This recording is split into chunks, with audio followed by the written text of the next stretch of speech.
요한계시록 2장 1절로 7절의 말씀입니다.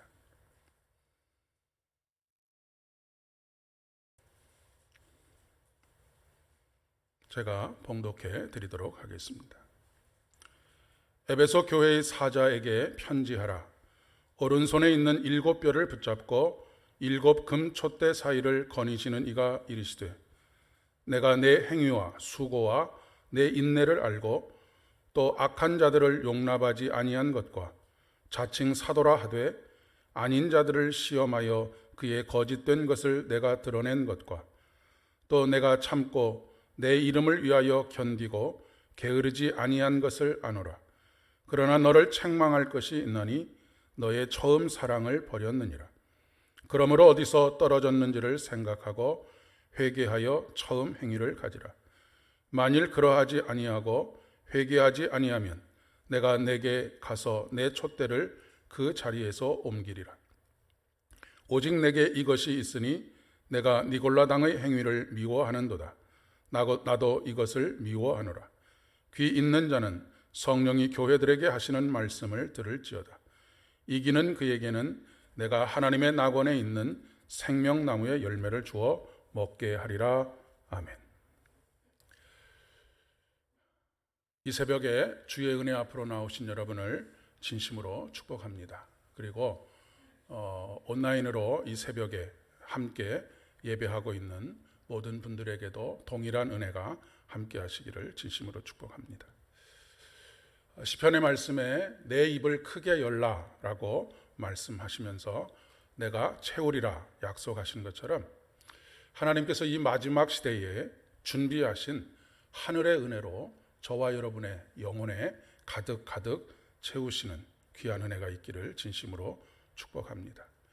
그래서 어저께 주일 설교를 통해서 여러분에게 말씀드린 것처럼 여러분의 인생이 항상 물된 동산과 같고 물이 끊어지지 않는 샘과 같은 그런 인생이 되실 수 있기를 진심으로 축복합니다. 요즘 웬만한 가정들에는 정수기가 다 구비되어 있는 것 같습니다. 얼마 전부터는 직수정수기가 나오기는 했지만 아직까지 대부분은 그냥 일반 정수기 안에 정수기 안에는 정수된 물을 담는 수조가 있습니다. 정수기 호스가 빠지게 되면 당연히 물이 나오지 않아야 하는데 한동안은 물이 잘 나오지요. 그 이유는 정수기 통에 아직 물이 남아있기 때문입니다. 그런데 우리는 그 물이 다 소비되기까지는 잘 알지 못하고 그 통에 남아있는 물을 빼서 사용하곤 하지요. 저는 이 현상을 보면서 우리 한국 교회의 현실 그리고 또한 우리들의 믿음의 현실이 이와 같지는 않은가라고 하는 깊은 성찰과 반성을 해봅니다. 관성을 따라서 습관을 따라서 내게 남아있는 이미 이전에 받았던 은혜로 인해서 앞을 향해 나아가던 그런 것에 의해서 여전히 신앙생활을 하고 있지만 은혜를 담은 말과 은혜를 담은 행동을 하고는 있지만 호스가 분리되어 있다라고 하는 그 사실을 까마득하게 모르고 신앙생활을 하고 있는 것은 아닌가 싶은 생각입니다. 여전히 물이 나오고 있으니 안심하고 있을 수도 있겠습니다. 그렇기 때문에 우리가 중간중간 점검을 해야 되는 것이죠.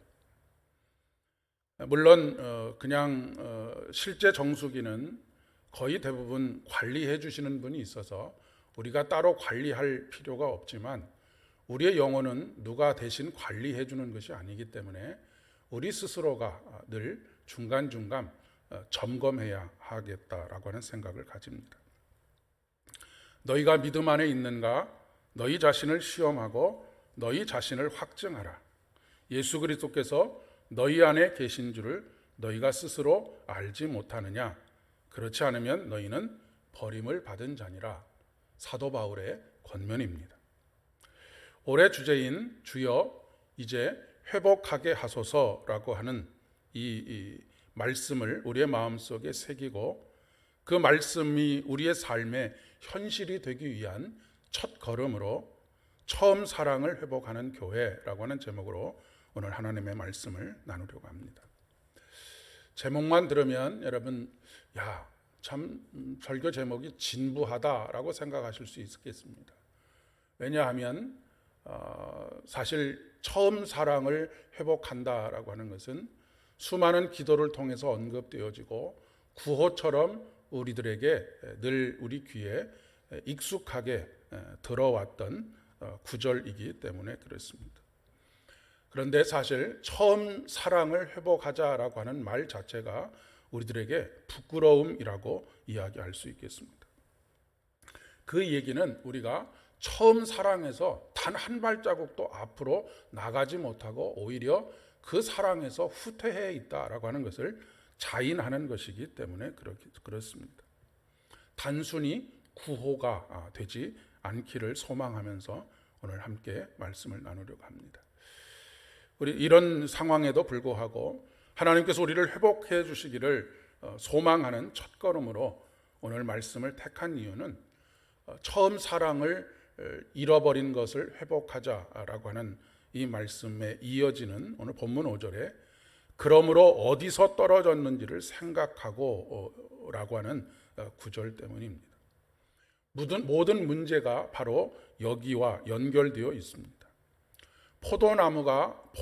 포도나무의 가지가 포도나무에 붙어 있지 않으면 열매를 맺을 수 없음과 같기 때문에 그렇습니다. 저는 한국 교회가 되었던 우리 자신이 되었던 우리 신앙의 모든 문제의 원인이 여기 있다라고 봅니다. 물론 저 또한 예외가 아닐 수 없습니다. 어떤 분은 호스가 완전히 뽑혀버린 분도 계시고 어떤 분은 마치 우리의 혈관이 혈전 같은 것들이 찌꺼기들이 쌓여서 막히는 동맥경화와 같은 그런 현상들이 벌어지고 있기 때문에 그렇습니다. 그런데도 불구하고 우리는 그동안 굴러왔던 관성으로 굴러가기도 합니다. 마치 정수기 통 안에 남아있는 물이 다 없어지기까지는 깨닫지 못하는 것처럼 그렇게 살아가고 있는 것은 아닌가 싶습니다.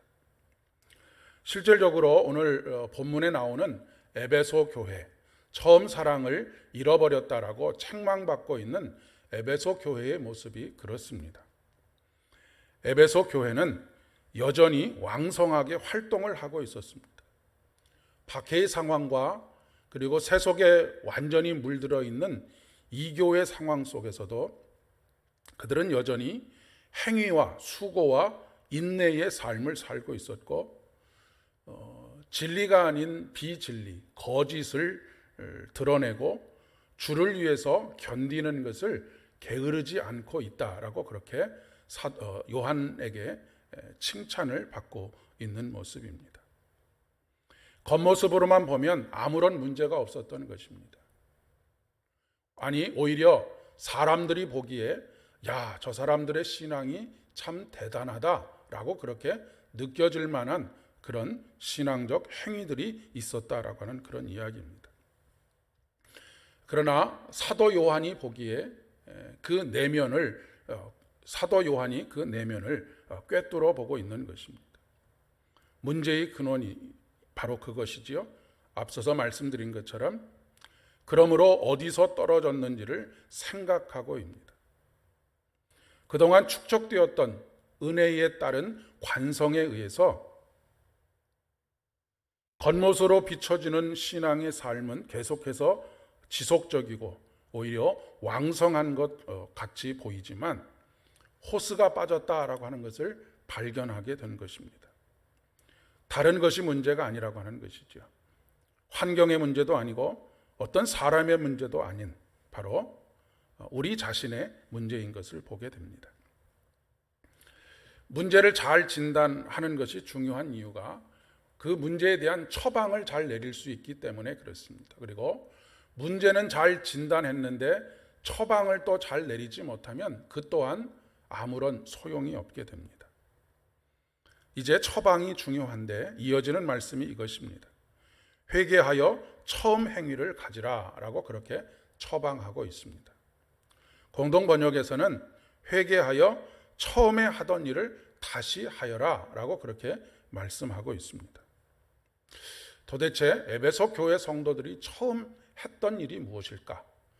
도대체 어떤 일을 하는 것이 처음 하던 일을 다시 하는 것일까? 새로운 마음을 가지고 일하라고 하는 것일까? 그렇다기보다는 저는 신앙적인 틀을 완전히 바꿔야 된다라고 하는 그런 목소리로 듣습니다. 그것은 바로 하나님에 대한 관심, 어떤 행위로서가 아니라 처음 예수를 믿게 되면 무엇에 관심을 가지게 되느냐면 하나님이 누구이신지에 대한 관심을 가지게 됩니다. 하나님은 누구이신지에 대한 끊임없는 구도자적인 믿음의 삶을 사는 것이지요. 이것을 할까 저것을 할까가 아니라 하나님이 누구이신지에 대해서 창념하는 것입니다. 오직 예수를 바라보는 것이지요. 오늘날의 용어로 바꾸어 본다면 종교적인 삶에서 구도자적인 삶으로 돌아서는 것입니다. 우리가 지금 코로나 이후 포스트 코로나라고 하는 이야기를 자주 합니다. 도대체 코로나 이후의 교회는 어디로 가야 하는가? 라고 하는 것에 대한 질문을 던지고 있습니다. 그리고 그것의 하나의 방편으로 처방으로 위드 코로나, 그러니까 코로나가 없는 세상을 꿈꾸는 것이 아니라 어찌할 수 없이 코로나와 함께 가야 하는 세상. 그렇다고 한다면 그동안 자주 모이고 많이 모이고 많은 일을 하던 것이라고 하는 그것이 신앙생활이라고 생각했던 것에서 신앙적 틀이 조금 바뀌어야 되겠다라고 하는 그런 이야기입니다. 위드 코로나, 코로나와 함께 살아가는 것, 그것은 우리의 현실의 문제라고 한다면 우리 신앙의 문제는 with Jesus, with God, 하나님과 함께 살아가는 것입니다. 종교적인 삶을 살아가는 것 이전에 하나님을 바라보고 하나님에 대해서 관심하고 그분을 알아가고 그분을 우리의 내면 깊은 곳에서 경험하면서 살아가는 것, 그것이 바로 에베소 교회가 처음 했던 행위라고 하는 그런 이야기입니다. 처음 했던 일을 다시 시작하라. 헌금을 많이 하고 봉사와 섬김을 많이 하고가 아니라 그런 것들이 신앙생활의 핵심이 아니라 우리가 죽도록 충성하라라고 하는 말을 다시 한번 마음속에 새겨보아야 하겠습니다.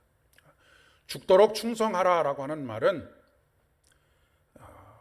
우리의 골수를 다 빼서 일하고 봉사하고 헌금하라라고 하는 그런 의미가 아닙니다.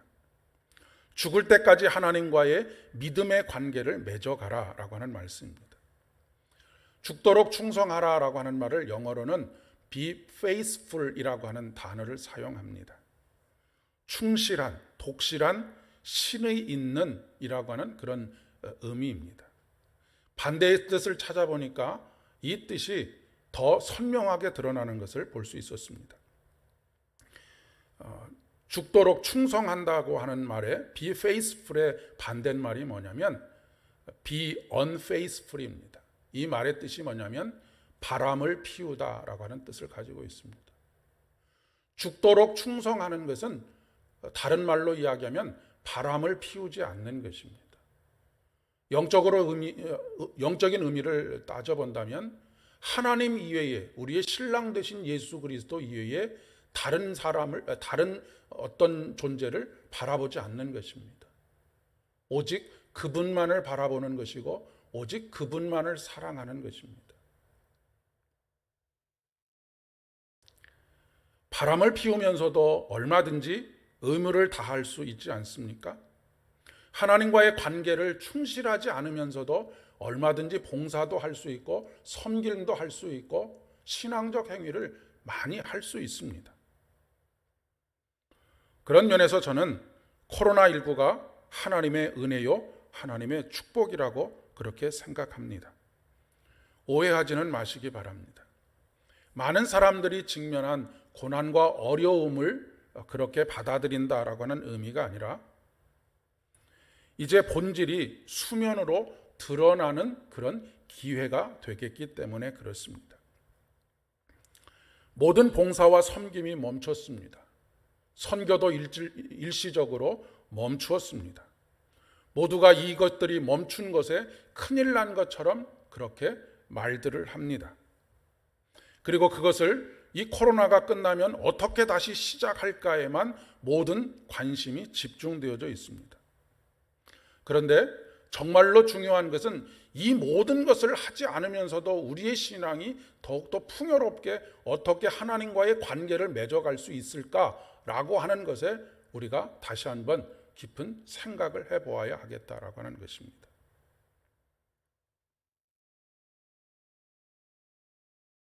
바로 처음 행위, 즉 구도적인 삶으로 우리 신앙의 틀을 바꾸라는 것입니다. 지금 이 상황에서 앞으로의 우리의 신앙의 여정이 복이 될지 그렇지 않을지를 가르는 기준이 바로 여기에 달려 있다라고 생각합니다. 단순히 이전에 하던 어떤 사역들을 다시 회복하는 것에 그치게 된다면 우리가 코로나를 통해서 얻을 수 있는 것은 아무것도 없다라고 그렇게 생각합니다. 그러나 이번 기회를 통해서 오직 주를 바라보고 주를 더 깊이 사랑하고 주의 은혜로 우리를 채워가는 것. 아무것도 하지 않아도 서로를 바라보기만 해도 그 마음 속에 사랑의 마음 그리고 사랑의 교류가 풍성한 연인과 같이 하나님과의 관계를 만들어갈 수 있는 그런 우리의 믿음의 여정이 되어야 하겠다라고 하는 것입니다. 그렇게 될 때 앞에서 여러분에게 어저께도 말씀드린 물된 동산과 같고 물이 끊어지지 않는 샘과 같은 그런 삶이 되겠기 때문에 그렇습니다. 이 길 위에 여러분을 초대합니다. 함께 기도하겠습니다.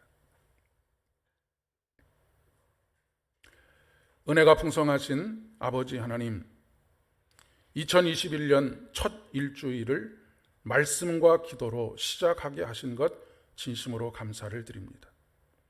우리가 오직 주를 바라보기를 원합니다. 오직 주의 영으로만 채워지기를 원합니다.